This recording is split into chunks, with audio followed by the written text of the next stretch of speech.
الفنيه. تحتاج انت لاعب العكسي، اللاعب اللي يجي خلف راس الحربه. المهاجم لما يروح ويسحب مع المدرب لازم تعرف القيمه الفنيه للاعب العكسي.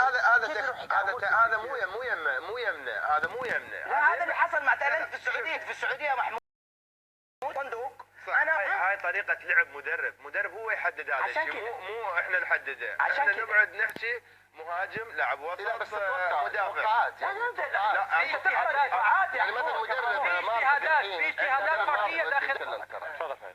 المدرب قبل ما يجي السعوديه كان عنده هو فكره يلعب 4-4-2 ولا 4-2-3-1-1 كويس. هو مع المنتخب السعودي حتى بعض معترض على ليش انك تجيب اسماء زي ما قال بدلاء هم يلعبون في فرقهم، لكن تشبعوا وبداوا يفهمون ليش اني اقول لك تعدل مستوى المنتخب خاصه في اخر مباراه اللي امام استراليا والامارات، لانه بدا يعلى مستواه، بدا اللاعبين يتشربون ويفهمون طريقه لعبه. وذكرك لما عنده مدرب نفس تايلاند قال الفريق اللي يجي هذا الملعب يحصل صعوبات، على اساس كذا المنتخب وصل هناك قبل 6 ايام لايصال رساله للفريق او المدرب هذا اللي يقول انتم حضوركم في الملعب هذا ستخسرون. في ظروف عفوا يونس، خاصه الارض ممطوره. الارض في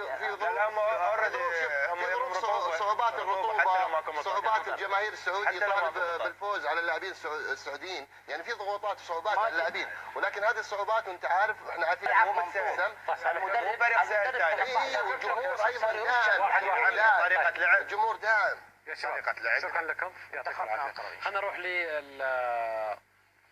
للمنتخب الاماراتي في نفس